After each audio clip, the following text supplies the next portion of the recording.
All right, guys, we are live for the Travelers Championship. Got the 2020 picks here for you. Had a little bit of a scare today. Didn't know if the tournament was going to get canceled or whatnot. I thought it was going to be on for the tournament, but there's some scare there with the PGA Tour commissioner coming in and having that press conference. We're going to be good to go. It does look like Cameron Champ, we already knew that he was going to be out. Brooks Koepka is now out, which that pretty much happened right after I made him the cover boy for this video because there was some interesting talk going on about him. And then Webb Simpson withdrew as well, which also there is some interesting talk about Webb going on this week where, people don't really like to play someone that won the previous week. And I touched on that thought process already last week with Daniel Berger. This is a different season than previous ones. Typically, there's a hangover effect with someone that won a tournament.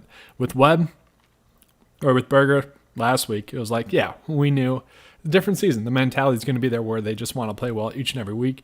We saw it with him, and I thought that would have been there with Webb this week. The only problem with Webb this week was that he was priced up a little bit, but now we really don't have to worry about it with Webb because he withdrew as well. So hopefully everyone, is fine there. But yeah, it was definitely a scare there. Billy's saying that as well. I do think the press conference was definitely needed because it does seem like people are a little bit loose with the rules that were going on there. So I think that was definitely a good thing. We don't want to be without PGA DFS. So I was kind of happy to have him have a press conference. That's actually one of the questions that I kind of got asked quite a bit. So I'll just get into that one right away, Keith. Am I worried about, people withdrawing? So I'll get into that one.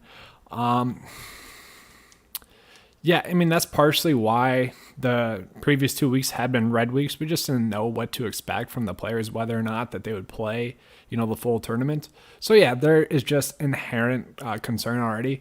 I've kind of already factored that in. Haven't been playing too much. Just that's part of the reason. And just because it's early, there's a lot of variance. I think that just adds to it. So, for me personally, I am not. I do think that you should have already been reducing how much you play. So if you haven't been doing that, I would, probably do that, especially just early on. Now, 2 weeks from now, I think we're going to be pretty much back to normal. It's just a wait and see approach in terms of the COVID news. So, that could change every now and then, as the week progresses and whatnot. But I see it as it was, the previous 2 weeks for that one. GPP, Hovland, Harman, Xander, Connors, Homa. Is that your lineup, or are you kind of asking me to rank that? I'd be happy to help you out there. I'm guessing that's a GPP build. I'm fine with that one. Not really on Connors or Homa, but those guys would have been, in my players to make the cut. They're just not in my player pool this week. It's a fine GPP build. Same thing with Reed. I don't know.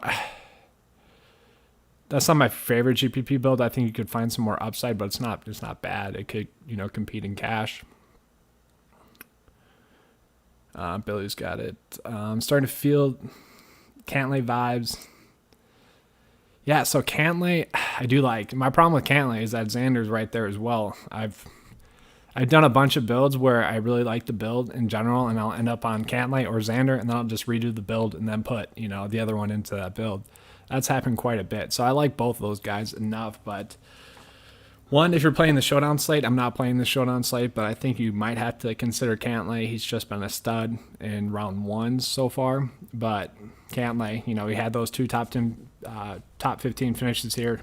He's a top 20 ball striker and total driver, top 10 in strokes gained total, and then also in par 4 scoring, and then that birdie or better percentage. I do want to bring up why I'm looking at birdie or better percentage. We saw last week on a course that typically plays pretty hard. There is some really easy pin placements, and I think the PGA Tour wants that. They want that congested, is that the right phrase there, leaderboard there. They want it, a lot of people to be at the top. They want it to be something that is entertaining on Sunday, and I think they're just going to go for that for now. They got a lot of eyes on them right now, so they want to make it, TV friendly, friendly for the ratings. So I do think the pins will continue to be an easy pin placement, so I think that's why I'm going to be looking at birdie or better percentage. I think that this course will get gouged a little bit more this year than it typically would as a factor. Yeah. See, Billy, there is going to be inherent risk with Cantlay just because he hasn't played. But yeah, it's pretty similar to Hatton last week, except for it's, obviously he's like almost 2,000 more. But yeah, it is very similar to that. Okay, I got you there. So 3v3, Reed, Hovland, Harman, or Xander, Connors, Homa. Let me think about that one. So I like Harman the most, just given the price point. And I think Hovland has some nice GPP upside. I don't like Reed too much this week, but I think he'll make the cut. So I think I'd have to go with that one for me. Just not a big fan of Connors and Homa as much this week. I think there's some other value plays out there that are just as good as Connors and not as much of a risk. Not values, I should say. Low tier plays right around him. What is your heavily weighed stat, most important stat for this week? So I always look at total driving and ball striking pretty much every week. It's pretty rare that I don't look at that. So the other one that I'm looking at this week, that's a little different. That's more course centric, is going to be par 4 scoring. There's just only 2 par 5s and then a ton of par 4s. And then also with par 4 scoring, they're kind of left in that range quite a bit with the par 3s and par 5s that are there for their second shot.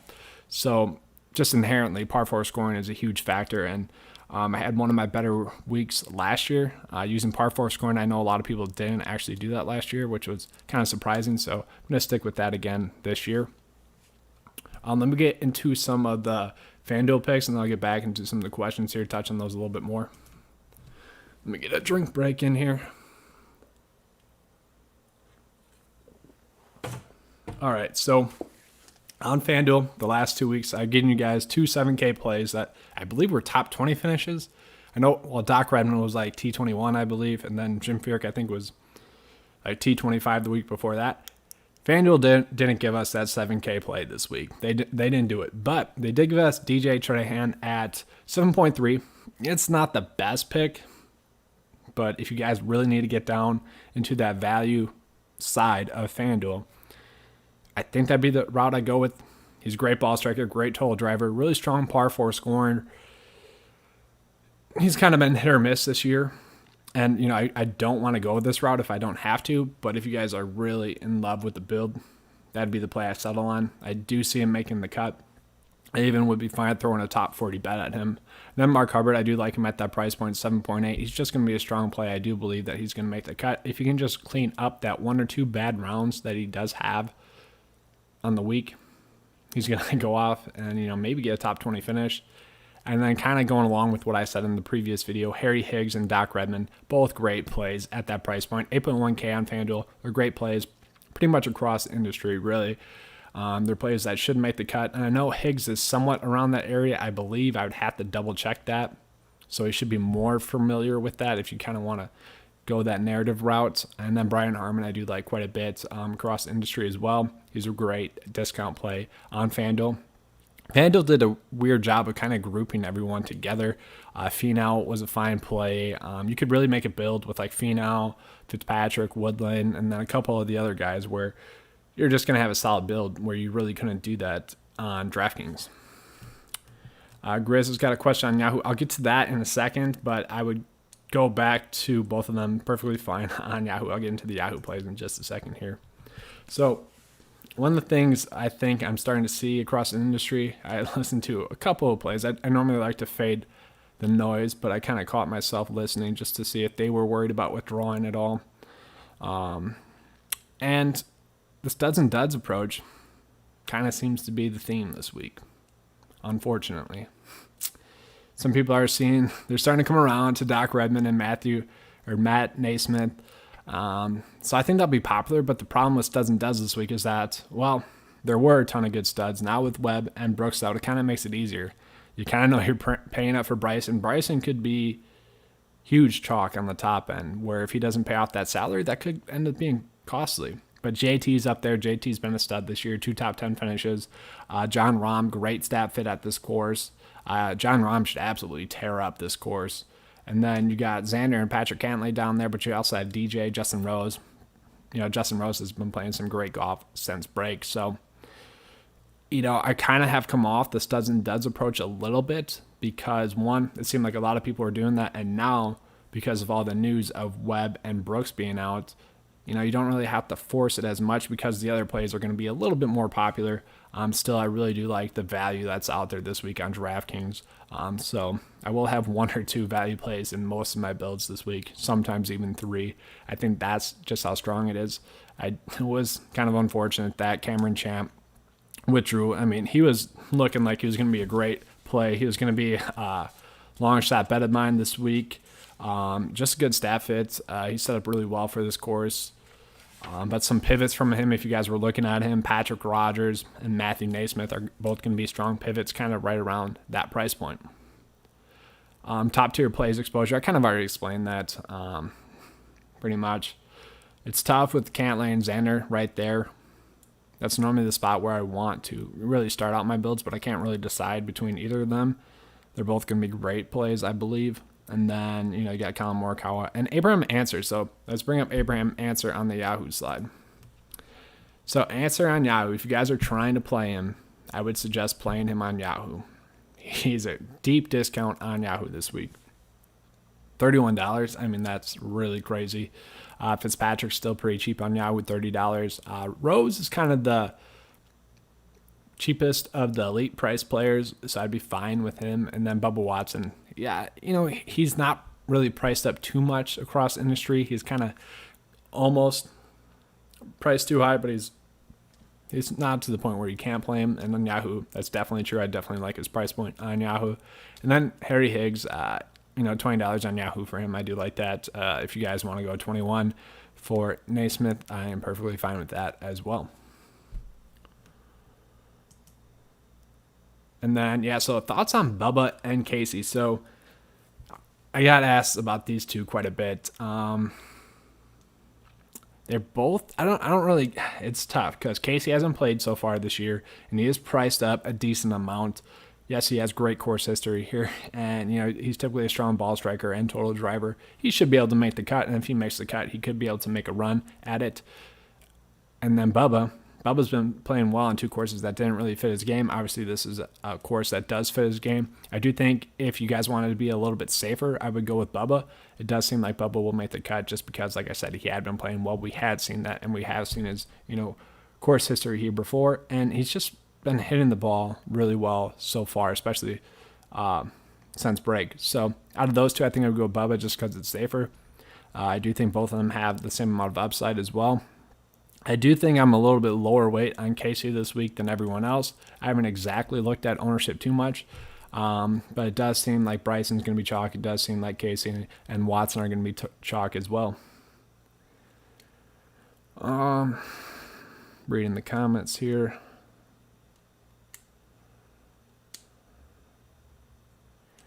Yeah, Reed, last week, his driving accuracy was just, not something that really favored him on the course last week. I do think he should bounce back this week. I'm not really going on my way to get him, but if you end up on him, I get it. He should definitely, make the cut and bounce back fine this week. I do like Sanjay M at that price point as well. The problem with Reed for me is really that I'd rather play Casey, Bubba, and him.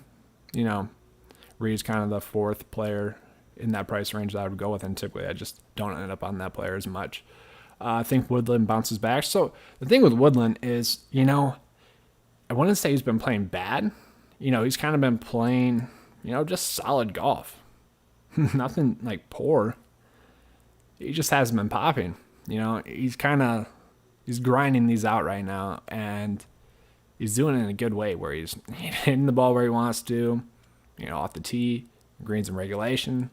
And then he's just kind of been having some par saves. If he can just, slightly get a little bit better, he's going to be a great play this week. And I do think that'll eventually come around, whether that's this week or next week or, his following tournament. That's going to happen sooner or later. I like Woodland quite a bit this week because, like I said, he's a grinder. I do think he'll make the cut.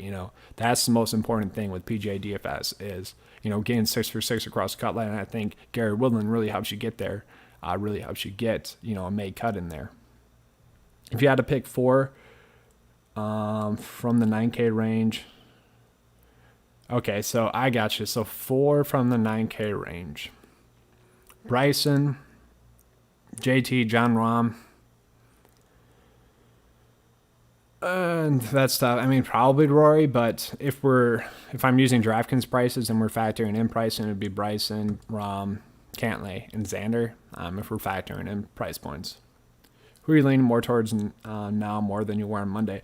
All right, Chad. So that's a good question. I'm going to pull them up right now. I should have made an individual slide here for him, but I'm pulling them up on my sheet here. Where is he at? So Keegan Bradley. I don't know if I like this or not because we know Keegan's going to choke if he gets close to the lead. But Keegan, a T2, T47, T48, and a T25 here in the last 4 years. Great course history. His game seems to be a lot better than what it was prior to break. He's made 2 cuts in a row, and he's kind of always been a guy that, will grind out a cut. So at a course that he's played at before, I like him a little bit more than I definitely did earlier on in the week. Definitely got on him a little bit more than I did earlier on in the week. But I do want to say, last week I got into Xander more, which was a sweat, and Kevin Kisner, who missed the cut by 1. So that doesn't always mean good things. Sometimes that just means you're overthinking it. But then, again, I did get on Matt Naismith a ton more as well as the week went on. So, that's just kind of something to play by ear. But Keegan is popping a little bit more for me as the week went on. Jason Day resurgence, I don't see it. But if there's ever going to be a course where he kind of came back, it would be this one.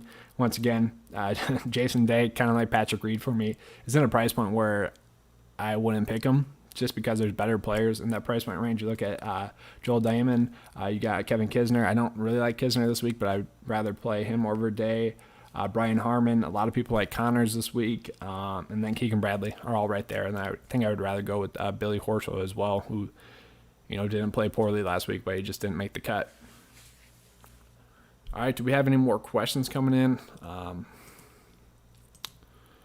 Do want to mention the membership page as always, $10 a month. You get that sample build, video breakdown each week. That's the video that I post on YouTube. And then I do the weekly write-up. I'll have it posted by Tuesday, but with DK coming out with the salaries a lot earlier, I've been able to get that out on like Monday at 12, which has been great. DK really stepping up, getting those prices out. I've never really understood that, why they can't get the pricing out on Sunday like they do with football. It's very comparable to, the NFL. And I'll give you guys my last minute final adjustments, whether that's weather or whatnot. Then there'll be, some showdown picks here and there. Like DJ Trahan, I got on him in a little bit. Hopefully he makes the cut. Woodland or Neiman? That's a good question. So for me, Woodland or Neiman? So for me, I'm going to be going with Woodland. I like him quite a bit as a play this week. I just think he's going to make the cut. I think Neiman, sure, he might have a little bit more upside, but though the outcomes are, you don't really know if he's going to make the cut. But if he does make the cut, yeah, he could be a great GPP play. But like I said, I like to focus on a made cut. So thoughts on Tyler Duncan? So Tyler Duncan I like quite a bit. Tyler Duncan as price point is fine. I've been working on my own lineup generator, and I was getting way too much ownership on him through my generator. I don't know if it's trying to tell me something, but I do like him as a pick this week. We've seen him pop the last 2 tournaments. It's just whether or not he can go out and kind of, can continue that. I won't go out of my way to get him. There's plenty of other better value plays around him. I don't want to talk you out of it, but I think there's better value plays in that range. I wouldn't go crazy with it. If you are doing, some mass entries, probably 5% ownership on him.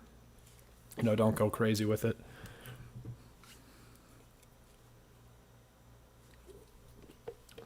So one player that, I'm really mad about Cameron Champ. He was going to be the player I got on more as the week went on. Fantasy draft. I gotcha. That's right. Sorry, Billy. Scotty Scheffler, though. So the reason I was going to be on Cameron Champ a lot more is because he really matched up with Scotty Scheffler. And Scotty Scheffler is a play that I do like.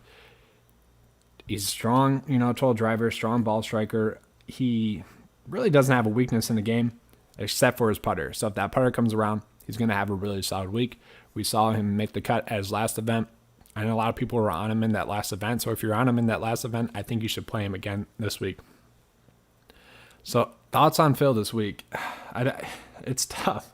You see Phil's price point, and it's tough not to think about it. This is kind of the same thing with Jason Day. I can't play Phil. I just can't do it. just because he always has like 3 bad drives that really, puts him at a double bogey or triple bogey, and I just really can't play someone that's gonna, put themselves in that situation continuously. If you want to play Phil, just put him in one lineup and have fun with it. No, that's gonna be your fun lineup. I wouldn't put him in cash. I wouldn't put him in your top GPP build or anything like that. You look at his course history, and it's not good. Only one miscut here, and that's his last start in the last 4 years. So I'm not really feeling Phil. The thing with Phil, too, is, the players around his price point. Patrick Rogers, I think, is a better choice. Harold Varner, if you could get up to him. I don't exactly love Varner. It was champ before, but now he's out. I don't see myself on Phil this week. And then also, I just didn't really end up at the 6.9 price point range a ton this week, which, typically I'll end up in, different price point ranges each week. And that just wasn't one for me this week, which was kind of weird. It was like 6.4, 6.6 a ton. So, Poulter, if you want to sprinkle him in there, I'm perfectly fine with it. I'm not going to talk you out of that one. He's not in my player pool, full disclosure, but I'm not going to talk you out of it. He's a guy that should make the cut. I'm just not going on my way to get him. Victor Hovland was a guy that caught my eye a little bit too. He's played this course last year and had a T54 finish. Obviously, he's a guy that really struggled right before break, but I think that was just getting used to the PGA Tour schedule. It can be kind of a grind, and I think he was starting to experience that. He's got that fresh reset, and I think he'll be a fine play at that price point. Yeah, any thoughts on Scheffler? So I kind of already just mentioned that a few minutes ago, but I'll go over it again. So Scotty, top 20 in total driving, ball striking, top 25 in strokes gained total. The greens in regulation from that 120 to 150 marker, I really like that. And then he's a strong par 4 scorer. He ranks 10 in that. And then also in that birdie or better percentage. So if there is a tournament to where he could really go off and, kind of compete against these other top guys, it's going to be this tournament. So I do like him. Rahm, too risky in cash. I haven't really thought about Rahm in cash. I wouldn't say it's too risky, especially now with Webb and, Brooks being out. I think I'd be fine with Rahm in cash. Hey, that's fine, Andrew. But people pop in whenever, so I'm happy to answer a question twice. It's just here to help you guys. But yeah, Rahm in cash. So I think I'd be fine with it. This should be a course that suits his game better. I think there's better routes to go with. But if you really like the rest of your build and you're ending up in that price point range, because typically I put my core plays in there, and typically I end up with a high tier play as like the last person in my build, and typically I'm just like, okay, that works, especially for GPP builds. For a cash build, it's a little bit different. I think I'd rather get up to Bryson if you can, but if you really like your build, I'm perfectly fine with it. He's a guy that should make the cut, and obviously he could easily top 10. Yeah, that's fine with me then, Billy, if you're doing that. Obviously, you probably have some of those solid value plays in there as well, so I'd be fine with that. All right, guys, I'm going to be popping off here in a second. Get your questions in, and then I'll be heading out here. Sorry.